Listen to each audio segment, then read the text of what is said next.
നമ്മുടെ നാട്ടിൽ പല മന്ത്രിമാരും പാടും, പക്ഷേ ഇദ്ദേഹം പാടുന്ന മന്ത്രിയായിരുന്നു. എപ്പോൾ താല്പര്യം തോന്നിയാലും പാടും.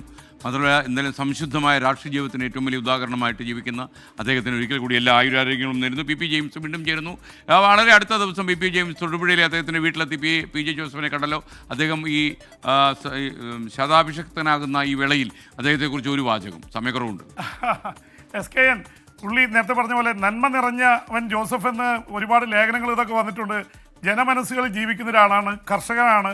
അദ്ദേഹത്തോട് സംസാരിച്ചപ്പോൾ അദ്ദേഹം പറഞ്ഞത് മുഴുവൻ എന്നെ കൊണ്ടുപോയി അവിടുത്തെ പശുക്കളെയും ഇതൊക്കെ കാണിച്ചു. എല്ലാ വിധം 110 പശുക്കളുണ്ട് പുള്ളിയുടെ ഫാമിൽ. ഇപ്പോഴും മന്ത്രിയായിരിക്കുമ്പോൾ SKN പറഞ്ഞ പോലെ ഈ തൊടിയിലിറങ്ങി മറ്റു പറമ്പിലൂടെ നടന്ന് പശുക്കളെ തീറ്റാനും അവയെ പരിപാലിക്കാനും ഒക്കെ ഇത് കാണിക്കുന്നത്. അതുപോലെ തന്നെ വലിയ ക്രാന്തദർശിയാണ്. നമ്മുടെ ഏറ്റവും ലേറ്റസ്റ്റ് ആയിട്ടുള്ള റോഡുകൾ KSTP അനുസരിച്ച് വന്നതിൻ്റെ പിറകിൽ എഡ്യൂക്കേഷൻ രംഗത്തെ +2 കൊണ്ടുവന്ന അങ്ങനെ ഒരുപാട് ഇന്നോവേഷൻ കൊണ്ടുവന്ന ഒരു മന്ത്രിയായിരുന്നു പി ജെ ജോസഫ്. കേരള കോൺഗ്രസിൻ്റെ ഏറ്റവും പ്രമുഖനായിട്ട് നേതാവ് KM മാണി അന്തരിച്ചതോടെ അവരുടെ ഏറ്റവും വലിയ കാരണവരായിട്ടുള്ള ആളാണ് P J Joseph. P J ജോസഫിന് 84 വയസ്സ് തികയുന്നു എന്ന് വെച്ചാൽ ശതാഭിഷേകം ചെയ്യുന്നു, 1000 പൂർണ്ണചന്ദ്രന്മാരെ കാണുന്നു.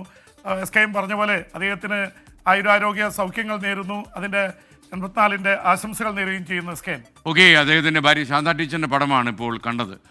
ശാന്ത ടീച്ചർ ഇല്ലാത്ത ഒരു വീടാണ് ഇപ്പോഴുള്ളത്. ഒരുപക്ഷെ അദ്ദേഹത്തിൻ്റെ എല്ലാ കാര്യങ്ങളും നോക്കിയിരുന്ന ടീച്ചറായിരുന്നു.